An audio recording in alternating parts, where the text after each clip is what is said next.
run a company called Misfit Inc. We're a nomadic creative shop. So we're based out of New York, but we really don't have an office. We kind of travel around and work on interesting projects. And today I'm going to be talking about a concept that I've been calling unfundraising.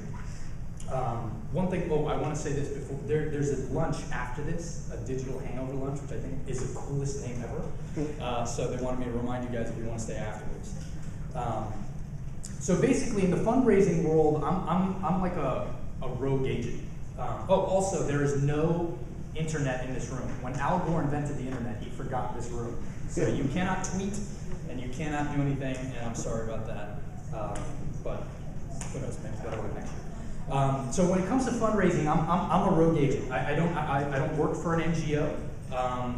Melissa and I, we run our company. We kind of partner with interesting nonprofits that want to break some rules and try some new things.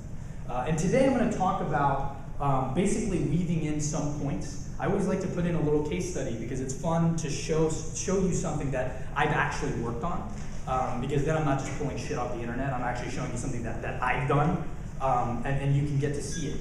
The projects that I've worked on are always pro bono, so it's not to make money, it's not to get clients, it's basically, we like to come back, and I love coming to the IOF every year. This is my 3rd year, to share freely so that people can take some concepts that we've worked on in our crazy nomadness and apply them to their own nonprofits. One thing that I find about this conference in particular, and I travel all around talking at conferences, I love the people that come here. I feel like there's so many true change makers, people who actually want to impact the world that come here, and really, I love it. I love returning every year, and I get to meet so many cool people, and so anyways, we'll get started. So I'm going to show you basically how we worked with a small nonprofit called GH&I and raised $72,000 on a $250 budget in 3 hours from the moment that we announced that we were actually raising funds. The premise of our project when we started it was that fundraising is not about raising money. It's about giving people a chance to change the world. Everyone wants to change the world. And as a fundraiser, all you're doing is giving people an opportunity to do that. So in February, we shipped off to Isiolo, Kenya. This is in the middle of nowhere, way outside Nairobi. And we visited the Borana people. They're the so-called forgotten people of Kenya. That's me with some kids. There's a camel there. Sorry. Apparently I don't know how to use this clicker. What's that? Space button. All right, space button. Ooh. Hold on 1 second, guys. Don't you love when you go to a digital session and then there's tech problems? So we captured some content.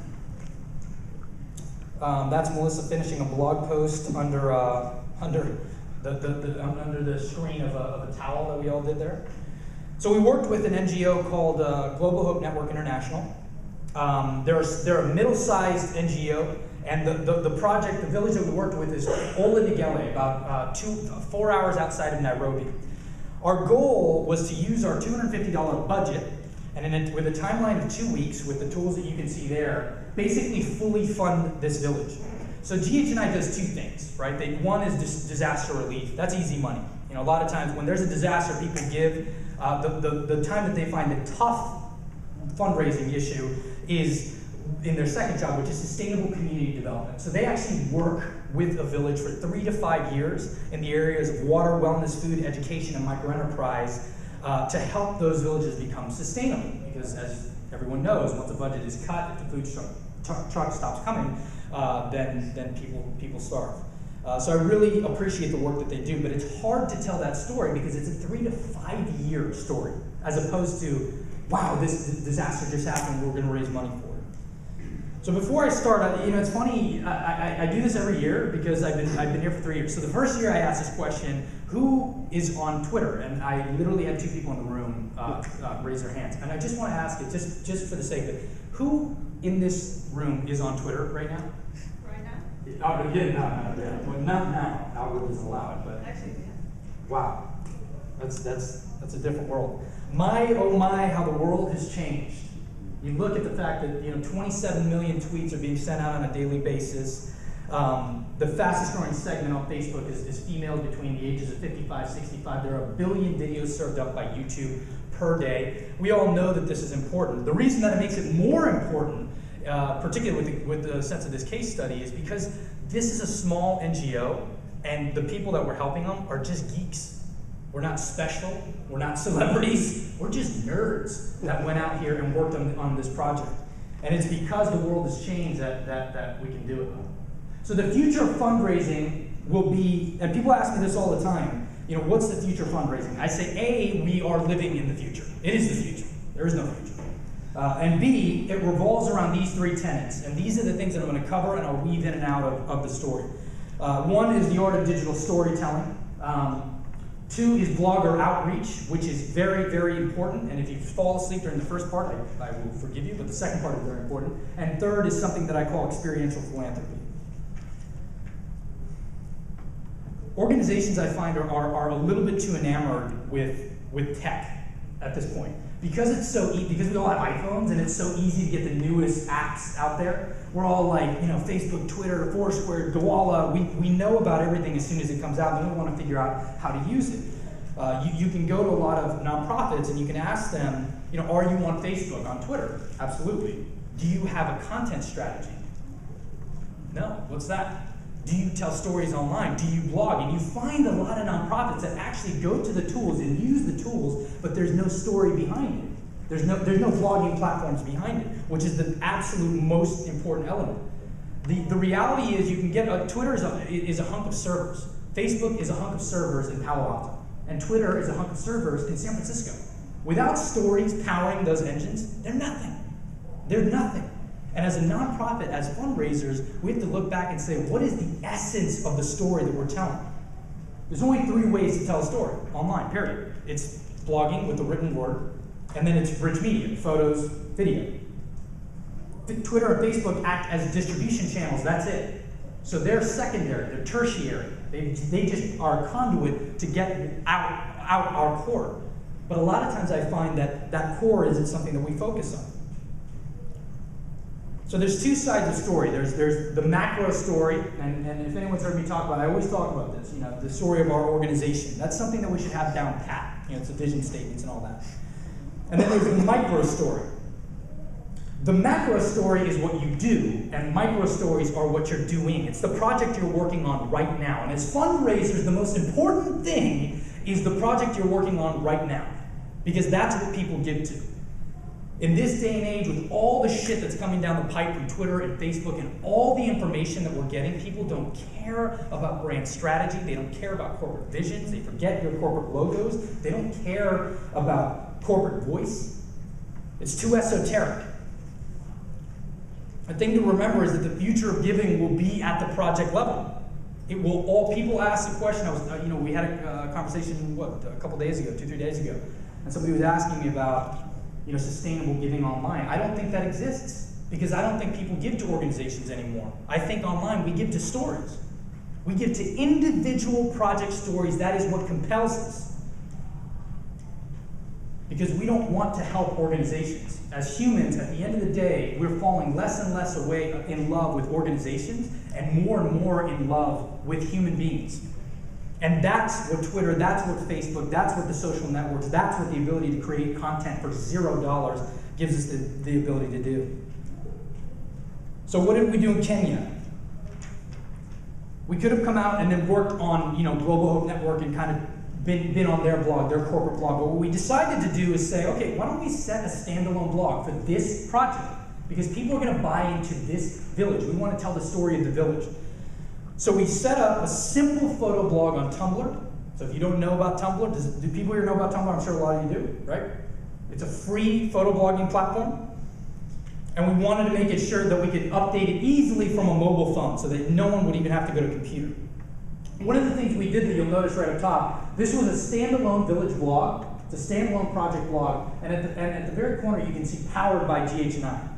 One big tip when you're telling stories online, and not enough people kind of remember this, because you know the marketer in us, the marketers want like brand out there, we gotta have our logo everywhere. Don't ever let your organization get in the way of a good story. Don't ever let that happen, because it will happen. So it was powered by GHNI. So how do we tell a good story? You know, we got this blog up, simple tumble log, $0 of our budget went out to that. Well, it's got to be compelling. People have to care, right? And secondly, you need visual media. A lot of people focus on the written word. Look, I'm a blogger, right? I'm a geek. I write hundreds and hundreds of words. But as a nonprofit, you don't have that time. And a lot of times, the visual media, rich media, is not something that's in the conversation enough. A picture is worth 1,000 words, and a video is worth 1,000 pictures, period. It's something that we need to start getting into. And third is it's got to be real time. People expect, in a 140 character world, a newsletter going out every 6 months isn't going to cut it. You know, people expect that information right then when they want it. So we have to figure out a way as we tell stories to give that to them. So these were the things that we were considering before going out there. You know, we had this blog, and how are we going to do this? How are we going to do this from rural Kenya? So in comes Abdi Kasim, our village journalist. So we were looking, we knew two things. A, we needed internet access. Luckily, that in most places in the world, even in remote areas like this, companies like Safaricom and Zain and Vodacom have wired up Sub-Saharan Africa and Southeast Asia. You can get 3G access on your mobile phone from these areas. So that wasn't a problem. And number two is we needed somebody from the ground. We didn't just want to get into a situation where we come out, right? We do a project in this village, we come and tell the story, and then once we leave, it's over until the next time we do, because that's not sustainable. And we wanted people to be able to follow the journey of this village. So we needed to find somebody. Abdi, Melissa and I, you know, we had no preparation, so we came out and we just were meeting people straight out of the get. So we were looking for somebody who could possibly be, you know, the guy that's manning this blog. And I see this kid Abdi, and he looks cool, and he's like, you know, he's with it, and he lives in a mud hut, literally. But the second question he asked me, he's like, oh, what's your name, AJ? Oh man, are you on Facebook? You have no running water. You live in that mud hut, and you're asking me if I'm on Facebook? And he was, he's on Facebook. I think he has more friends than me. Just that. So we met Abdi, and Abdi was our village journalist. Abdi obviously didn't, you know, he has a mobile phone, he didn't have a smartphone, so we brought a Google phone, we brought a G1. That was $100 of our budget. We got it, most bootleg moment of my life. I met somebody in a back alley in New York and bought it off of Craigslist for $100, unlocked the phone, put a Safaricom SIM in it, boom. We got the blog set up. We know the types of stories that we're telling. We know it's got to be real time. We know we're going to use visual media. It's a photo blog. It's not going to be written, you know, maybe a little caption on the photos. And we know it can be real time now because we have Abdi at the helm. So the one thing that we told Abdi, and this is important, is that you want to tell the entire story, right? Because for the most part, when you know, a lot of times I've worked with NGOs and stuff, you go out, you know, you take pictures, professional cameraman, the whole thing, and it's a very filtered story. We wanted Abdi to tell everything. You know, the day that 100 villagers came out in 100-degree weather to build a 1-kilometer ditch, the first moment with running water,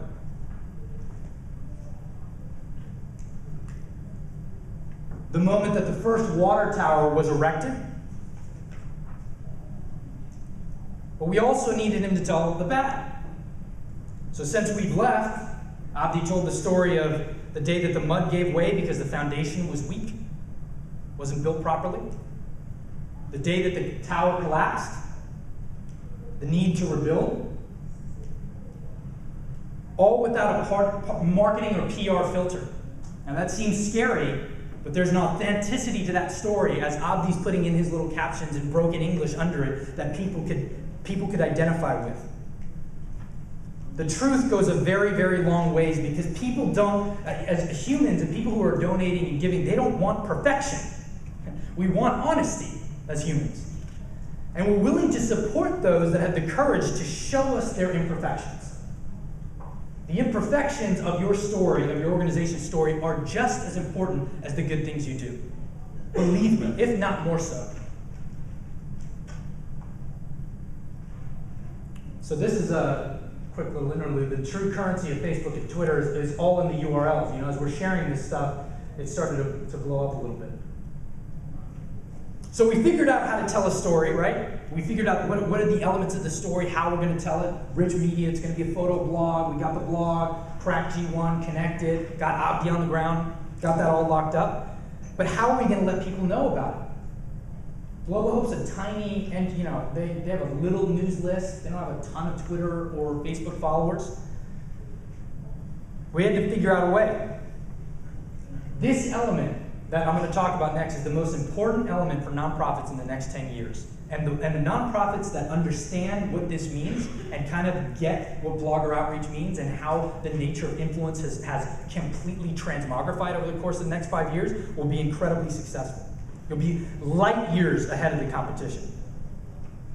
In an analog world, we were all retailers. We were all selling one-to-one. So we were getting people to donate all through us, all through our funnel. But in a digital world, we have the ability to become wholesalers. We have the ability to get retailers to retell our story to their communities.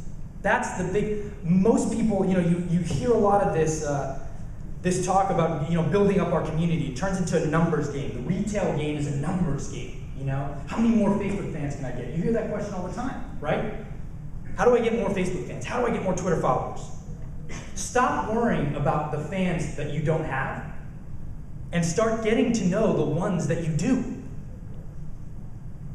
In the digital game and in the blogger outreach game, you have to look at your community as a whole and figure out who is in that community. Stop trying to build just for the sake of it. You don't have to sell to everyone. Everyone that supports your organization doesn't have to hear it from you. In fact, it's more powerful if they hear it from somebody that they trust, even if you've never met them. So as we went out, we started to look, in the GH&I community. So there's this guy, Jeff Power. He's the global director or the U.S. mobilization director of GH&I. Good guy, and he really gets to know the people in the community. Like I said, they have a tiny fan page. But he met Jennifer, and he started looking into what Jennifer does, and they were tweeting back and forth. Jennifer is, mother of 5, lives in Minnesota. I've never been there. Her occupation is a mom blogger. That's what she does, right? She's a mommy blogger. Her value as an end user to GH&I is maybe a $50 donation a month, maybe. She does it, it's not 6 figures or anything, it's, Minnesota. But her value as a retailer of this story is 250,000 readers a month she has on her blog. Can you imagine that? I had never heard of Jennifer. None of you have ever heard of Jennifer. And she has a reach of 250,000 readers, subscribers. Actual hits on her blog is near 2 million a month. So we asked Jennifer to come on the trip. So she could tell the story of Olenegele Village powered by GH&I. So she could tell the story in her words and on her platform, not on ours. And she did. A blogger will help amplify your story and take it to places where you yourself can't go because of the trust that they've garnered in their community, right? Every one of you has people in your organizations that love what you do.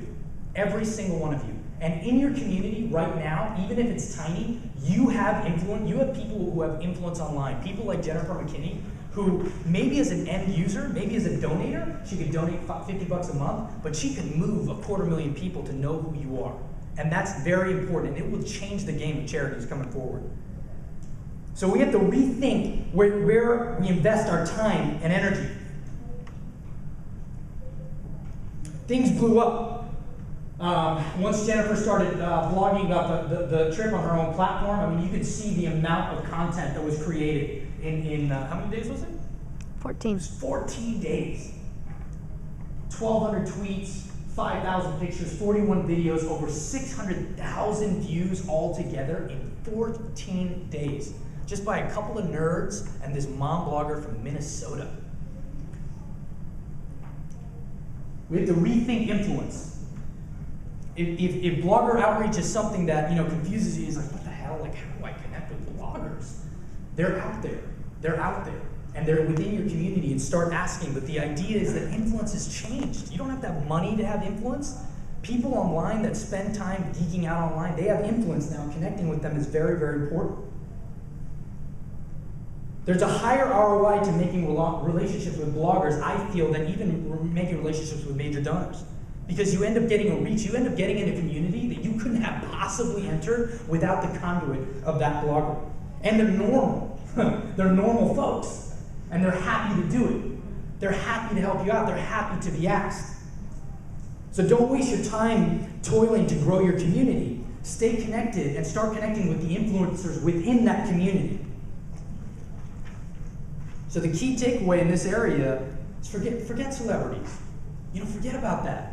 Every project that you do, every single solitary project that you enact, when you gather around a table, the first question that you should ask is what bloggers can we get, what influencers can we get online to team up with us? If you do that, you are going to have an amplification of the stories that you're telling, where you can focus on the content and let other people focus on getting that content out there.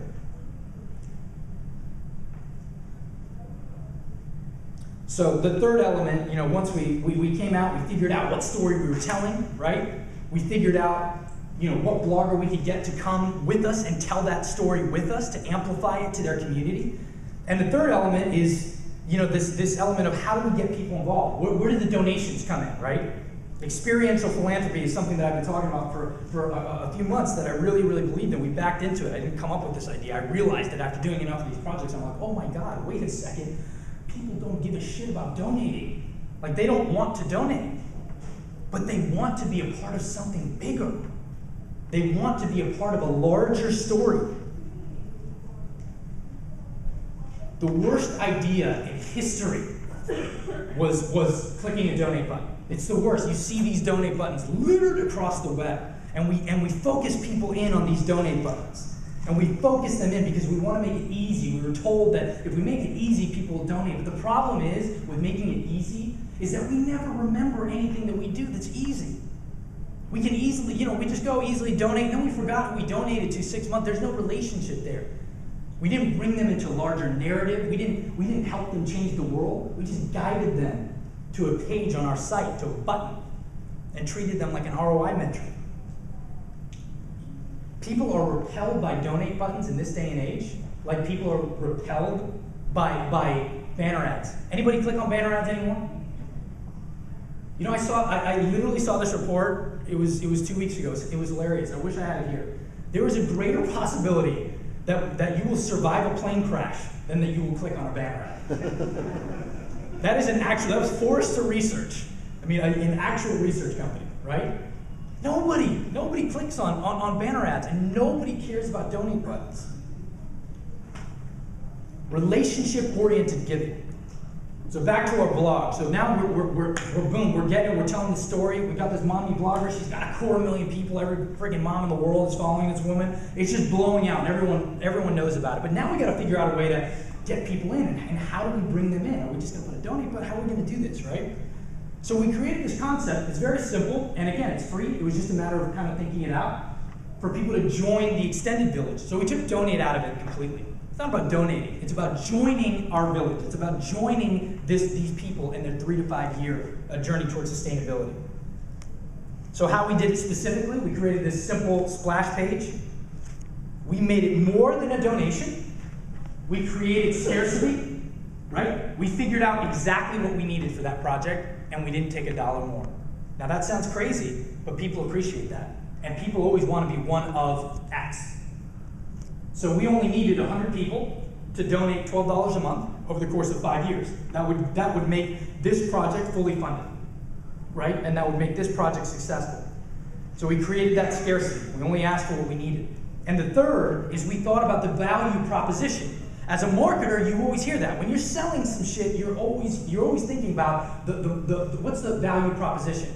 These people are buying this, and I'm selling this, and I have to think, well, what's the value for them? But from a not-for-profit perspective, sometimes we don't think about that. And it's probably because we're resource dry, and we're just trying to get people to pay attention to what we're doing. We're doing good work. But if we focus just a little bit on the value proposition of what they would get for that donation. So what we did is we gave them even more real-time information. If you join the extended village, right, you can follow, anyone can follow the story of Ola Nagele on olanagele.ghni.org. You can follow it, share it. We made it really easy to share. Cool. We want you with us, even if you can't donate $1. But if you wanted to join us, you would get access to a private Facebook group, again, free, right, where we gave even more information. So Jonathan is a guy who works with the NGO. He's in charge.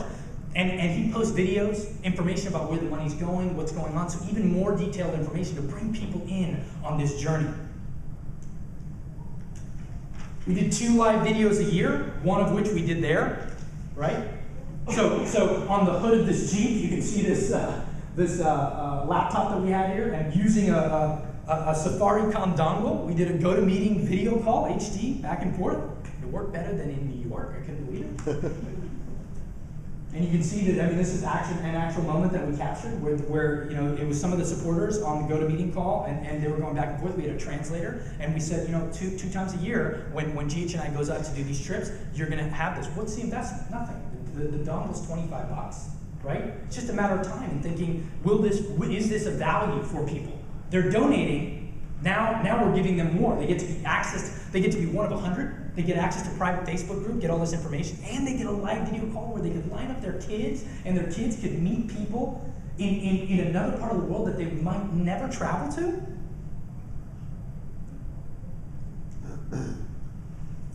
So within 3 hours of tweeting out the link, we tweeted out the link.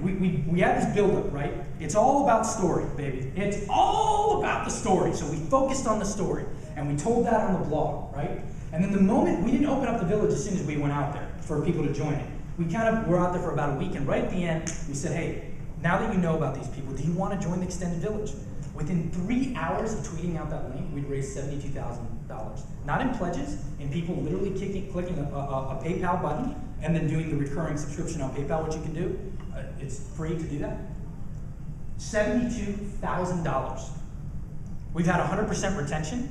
It was with a budget of $250 total, 1 free Tumblr blog, 1 mommy blogger from Minnesota, and an easy way for people to join the story of the people, of the so-called forgotten people in Borana.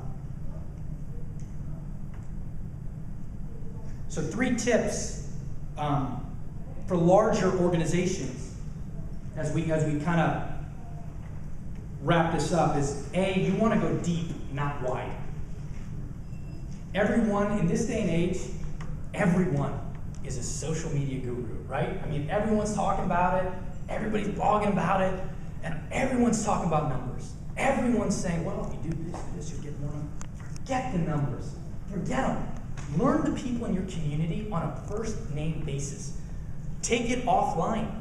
I'm a bona fide nerd. I have a Twitter feed in my brain at all times, and I'm telling you, Jeff Powers connected with Jennifer, and then he took it to a phone call. And he said, hey, can we talk on the phone? And then it became a real relationship over time. Forget about breadth. Forget about getting more fans and more followers. Dig deep into the ones that you have. And secondly, and this is for what I find a lot in large organizations, is big thinking is killing us. Start thinking small. Start thinking small, because the moment that big budgets get on the table, things slow up, right? You need 25 people to give permission. I mean, the larger the budget, the more probability that shit is going to get stalled in committee. So start thinking smaller. What can we do with less so that it's not such a high barrier to entry? And can we do a project on $250? Can we do one on $1,500 and kind of just hack it together? Secondly is be anything but average. Right now, I get asked all the time, oh, what's the case? I'm giving a case study today, right? So what's the case study? What can we do? How do I do this? Well, what can I copy? Don't copy anybody. We live in a day and age when you can be completely unique as an organization, 100%. We came up with this whole idea in 2 weeks. And we're bums from New York, I mean, we're not rocket scientists. We just came up with it and we tied it together. And you can do the same thing. And third, the digital space moves way too fast for benchmarking and for case study. It moves way too fast. Back in the day, it made sense. It made so much sense in the 80s and the 90s to just case study the hell out of shit, you know? And just read stuff and then figure it out. And you don't have that time anymore. We have to be experimental. And you see a lot of these smaller nonprofit, you know, you like the charity water stories, right? Comes out of nowhere and all of a sudden they're this huge. And it's because they gave themselves the opportunity to experiment. They were entrepreneurial. As a large organization, it's got to get back to that and trying to figure that out. And that's one thing that GH and I did very, very well. So the 3 elements, the art of digital storytelling. You can be on Facebook, you can be on Twitter, you can be using Foursquare, you can have the shiny toy syndrome is out there, even in the corporate world, where everybody wants to hop on the new thing. But the most important thing is what you do as an organization, and more important than that is what are you doing right now. Second, blogger outreach. It will change the way you operate. Believe me. Believe me. Forget about celebrities. Go into your communities and figure out who's influential within your communities, who creates content, period. Who blogs, who creates content, and start connecting with them. And third, experiential philanthropy. Don't lead people to a donate button. Lead them to, even if it's just taking donate out of the button and just asking them to join, change the semantic. Let's change the conversation. Invite them to something bigger. Because at the end of the day, fundraising is, again, not about raising money. It's about realizing the fact that every single solitary person wants to change the world, and we are in a position to help them do that. So, that is the end of my presentation, and I've got a lot of time left, but that's cool, because I only thought I had an hour. We have a question from Twitter. Yeah, oh, do you actually get Twitter in this room? Wow, you made a deal with the devil. All right. How do you find the right bloggers? Oh, I'm sorry. Yes. We're gonna wait for the. In the front.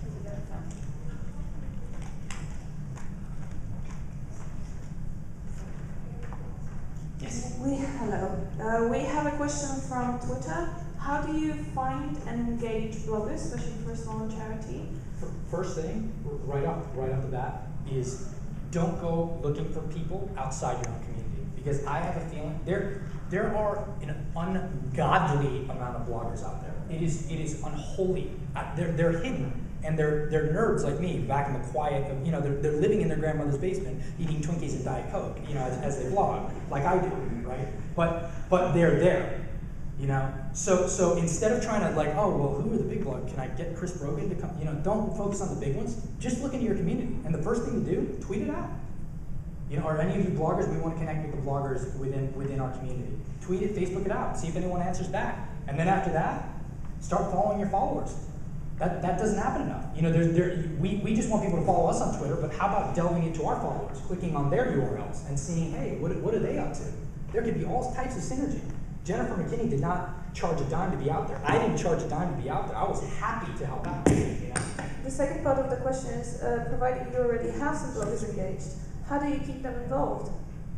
Can you repeat that? I had a tech. That's all right. How do you keep your bloggers involved? How do you keep them on board? Bloggers, the big thing that I found among my kind of nerds is that we are, people who blog are not celebrities. And even the biggest bloggers in the world, they're not celebrities. They'll remain retained as long as you give them an opportunity to change the world. Because it's only now in this new age that we're starting to realize, holy shit, we actually have a little bit of influence. I went to this conference. This is hilarious. I went to a conference in South by Southwest in Austin. Melissa and I were speaking at it. I had shoe company. We got free food. People were tweeting me like, oh, AJ, here, you want some free shoes? People were, companies were sending us stuff because they wanted us to pick it out. I'm just like, I'm a geek, I'm not a celebrity. I'm not going to endorse your product, but yeah, send me the shoes, absolutely. so it comes the same way. As a non-for-profit, non-for-profits aren't doing this yet. They're not. On a very small level, sometimes you'll see it happen. It should be at every project, every single project. First question, believe me, they'll stay with you if you give them an opportunity. Jennifer McKinney is going out to Africa in how many days? I think it's this week. Yeah, this week. She's going out again.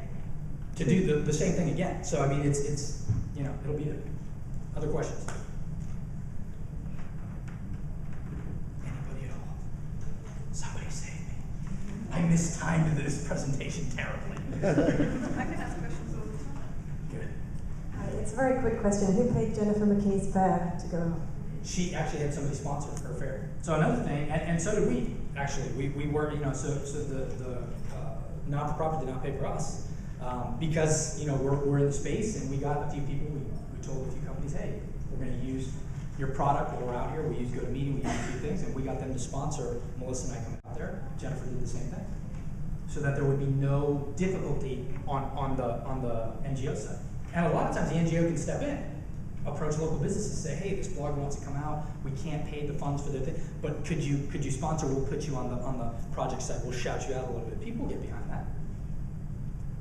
Anybody else? Hi, yeah. Yes. I just wondered about how this can scale. I mean, these are, you know, it's a small initiative, been very, very successful. Yeah. But, you know, as a big organization, how do we kind of do this many times across villages? Yeah, I mean, that's a fantastic question. I mean, first, I'll say first, I want to talk about one project because I probably should have talked about two now that my time is up. But directly after Kenya, we went to Ethiopia and did the same thing. And now we've opened up a village in Indonesia. So it's starting to scale in a way that we couldn't have possibly anticipated. You know, with different bloggers coming up, there's a group, what's the group that? Ungeeked. Ungeeked conference, you know, it's a big geek conference in the US. They got behind one and they want to launch a village in Indonesia. So now people are coming to us. So it scales in ways that we don't know. But I will say this, when we started it out, we didn't worry about scale. If you worry about scale before you do something, you're just not going to do anything, you know? So trying something out, that's a good idea. Trying it out, giving it legs, and then figuring it out as you go along is very important. The guys who created Twitter created it in a back alley. The guys who created Foursquare literally did it, you know, in their ants. And they, at that moment in time, they couldn't have possibly envisaged scale. You know, they couldn't. The guys who created Google either. It comes as they go, and by being experimental, you'll be able to figure it out. And if it doesn't work and it doesn't scale, then great. You did 2 or 3 great projects, and on to the next one. You know. My man. I'm just trying to help you out. Please do. I did that. Put me on the spot. No, I'm just going to reinforce what you said actually, because I don't know, sometimes when you talk about things overseas, although probably lots of you are from overseas charities, that's probably okay, but kind of a bit more close to home. I did something for the RSPB last year, nowhere near as sexy because it's kind of birds rather than villages in Africa, I guess. No offense to the RSPB, all birds.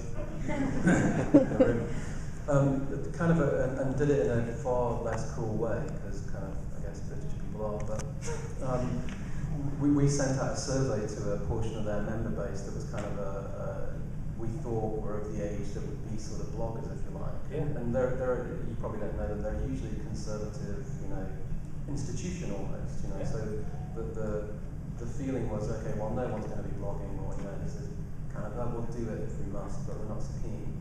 And I don't know how many we sent out, 2,000 or 3,000 people maybe. And it was just astonishing the amount of people who came back kind of willingly. It was sort of disguised as a bit of a survey around, you know, are you online, blah, blah, blah. What we really wanted to know was whether they were blogging. Yeah. So we could then go and use like the free tools that are out there to see what influence they're commanding. Yeah. And we kind of set the benchmark before we did it. It was like, okay, if somebody's got about 5,000 people reading the blog, then we'll get them in and, you know, give them a cup of tea and something, and, you know, get them on board with one of their big campaigns. That's exactly what I'm talking about. It was amazing. We got like 200 people who maybe had an audience of at least over 20,000. We had to set the benchmark at 20,000 because the spreadsheet was just getting too big with people. There were 5 people on their database who I'd say were kind of, you know, Uber bloggers. You know, there was the guy who founded TweetDeck. Wow. Sent on the survey, sent it back saying, yeah, I'd love to help you in any way I possibly can. What can TweetDeck do for you? That's you know, so and it's only one story, but I've only done it once. You know? Yeah. So it kind of totally reinforces what you're saying. No, And fills a bit of your time. Yeah. Yeah, thank you. I need it, man. Somebody say it. Funny thing is, I have 47 slides, so I thought I had a little bit too much. Melissa told me I didn't, and that's why I should always listen to my wife. But you're right, and that's, you know, sending out a survey. So I mean, you could easily create a survey on say SurveyMonkey, right? And then put it out there on Twitter and just tweet it out and see who responds and start getting, even if you can't pay an agency to do that, if you just do it yourself, and then you start to figure out who's within this community. It's so important. And I say it all the time, and I think people kind of get it, and then they back off, because it's a weird world when you're dealing with bloggers and all that. But just throwing it out there, you never know who is in your community right now, even before it grows. Other questions? Anybody? Can I just add something? Hi, I just wondered how you sort of, what struck me when I was looking at the example you gave, and it was the bad news sort of side of it, where the foundations weren't deep enough and the tower collapsed. And there's a big charity here in the UK called WaterAid, who I used to work for, and I went out to Malawi and saw projects there. And they know what they do very well. They work with the water industry, they have engineers and stuff, so that is sort of that experience that they take on a grand scale, so they can bring that level of detail, so stuff like that doesn't happen, if you will. So how do you see the sort of benefits to that, and benefits to what you do as well? Yeah, sure. So how do you sort of reconcile the sort of lack of sort of the knowledge to do what you do on a repeatable scale against working with small scales and the village? At Water, I do work with villages as well. Maybe I explain myself very well there. No. Big organisation that knows not what they're doing on a grand scale, and they sort of roll it out because that's what they do. So you lose the detail of it, and you lose the emotion and the connection of it to against what you do there. Yeah, I think, at the end of the day, as long as you're telling, people are drawn to authenticity, and I think we can all smell bullshit now online, you know? So when things are all peaches and roses, I think we get repelled by it, you know? And when we think, that can't be true. But when something, when there's a little dirt and a little grit, if something does go wrong, just being able to allow that outside of the PR and marketing filter, I think people identify with that. And people identify with failure in a way that we don't identify with success. And it's really important when you get at the root of what we're doing online. Online, people wonder all the time, sustainable giving models and online donating is nothing compared to in person. Why? Because in person is in person. Because it's a relationship. And to the extent that we can recreate that online, that's where we're going to end up being very successful. Great question, though. You're absolutely right. Anybody else? Yeah, please. Man, you are getting your exercise today.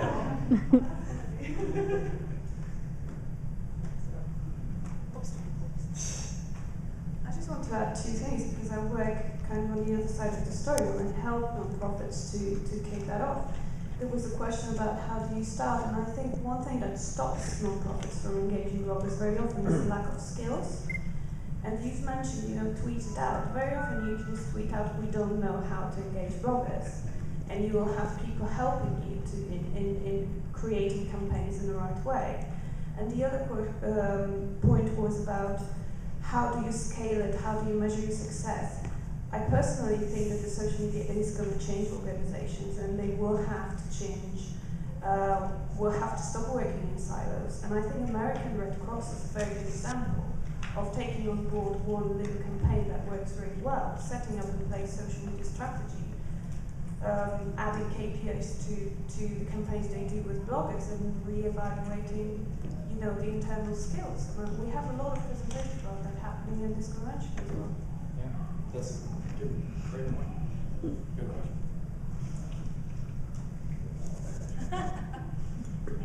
I hope that half an hour was useful to you. I'm really sorry that I went short. I'm on an 8-hour jet lag. I'm, a terrible public speaker, and I'm nervous. You know,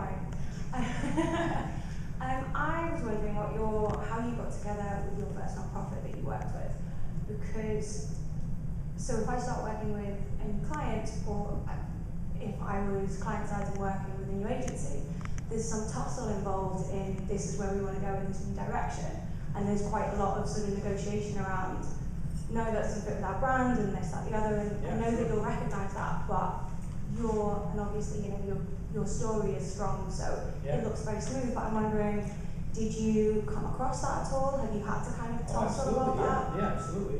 Everyone's got their role to play, and I think because, what we try to do is push the envelope, on things. So when we partner with an NGO, again, it's, pro bono stuff, so when it doesn't cost somebody decently, they're more willing to, But I think that those conversations come up all the time. And then you get in it, a lot of times, the worst conversation you can get into is when you start having this, and you're like brainstorming, and then the marketing people start talking about Pantone colors and like, like brand guidelines, and you're just like, really? Are we talking about Pantone? Are we talking about pixels right now?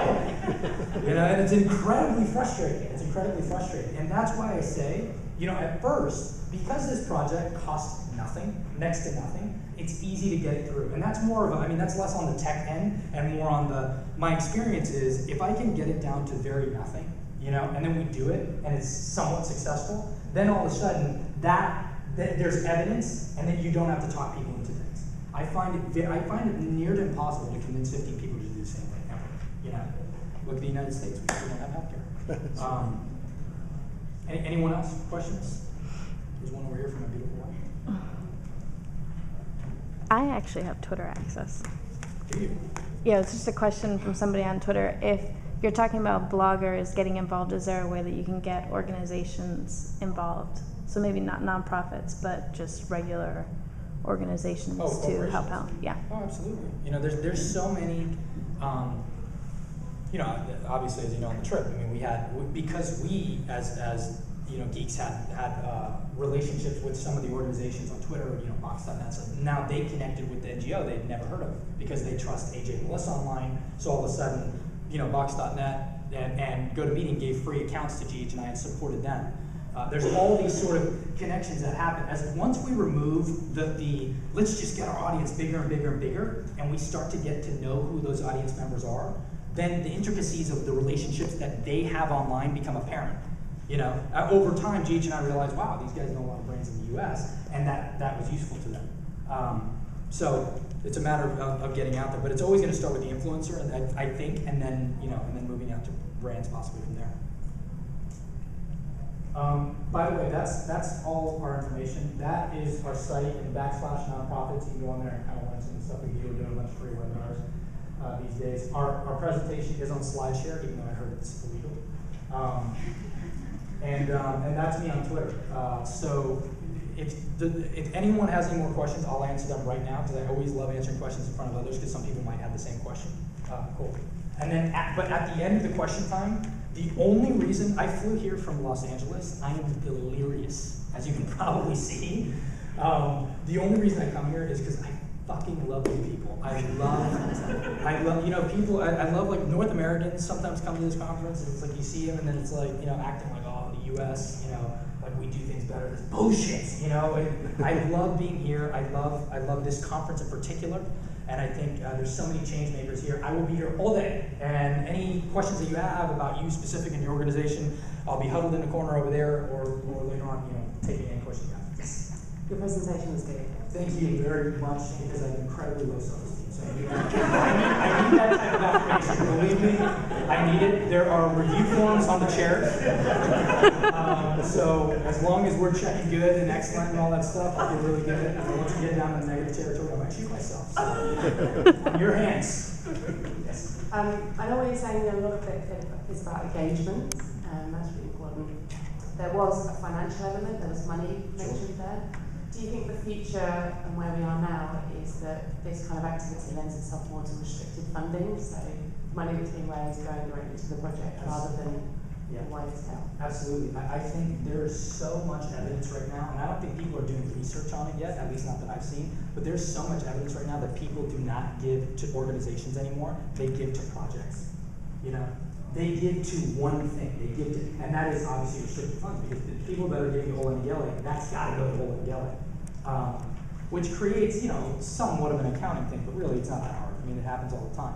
The benefit of that as fundraisers is the job is easy. To tell the story of a huge organization, get people to buy into us as a monolithic organization is very difficult. But to get people to get behind Abdi Kassim and his homeboys and Holland, that's easy. Other questions? Yeah, I don't really like my donate button, but I am told that it's not prominent enough. So like, how am I going to convince my CEO and other people that donate buttons are rubbish? They're not part of a relationship, and actually should be do this with us or help this happen. Have I got some data or a stick? The first thing, probably a stick would be good first. No, the first thing I'd probably ask is how many times do you guys click on a donate button? You know, just put it back on them, because the reality is they probably don't. I mean, most of us don't. Most of us don't feel good. We feel like when we see a donate button, I feel you get repelled. You feel like, you know, I live in the East Village and there's a lot of people asking for money all day. You just feel like, people want money from me, you know? So put it back on them and ask them, really, how often do you guys click on a donate button? And then maybe there is research out there, I'm not sure. But from a qualitative perspective, I think that if you just did informal polling with 20 or 30 people that are maybe within your organization or just friends or friends of theirs, and ask them, what would you like more? If I ask you to donate and click on this button that's on the top right of my homepage, or if I tell you to join this project and these people doing this thing, I guarantee you 10 out of 10 people or 30 out of 30 people will say, wow, well that's much more compelling, and I want to be a part of that. On that note, Howard like is saying, it's not the donate button, it's fundraisers' expectations and reliance on it. Is Howard Lake in here? Is he tweeting from my thing? This is fundraising. Is he? He's a smart man. Smarter than me. Anybody, any other questions at all? Emma.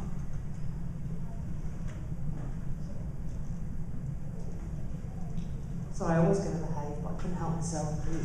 What happened with the tower after it fell down? Did the project ask for some more funds to help build it again? Yeah, I mean, obviously those funds were used, so it cost about, I forget the exact figure, but $1,600 to put up that tower, right?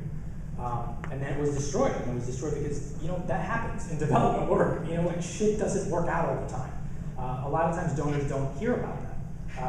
But it was 100% retention. No one left because the tower fell. I mean, everyone was all the people that had joined, particularly on the Jennifer side, and her community were like, oh my God, they're hanging there, like seeing, because Abdi is putting this up as it's happening. I mean, real time, as it's happening, it's hitting the web, and they're seeing it like, the fucking tower went down.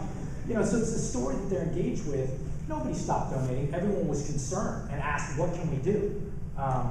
So we didn't ask for more funds from it because this is a recurring thing and it'll be fine. And that's part of it, as development work, that's part of the cost of doing business. But that's a story that donors never hear, usually.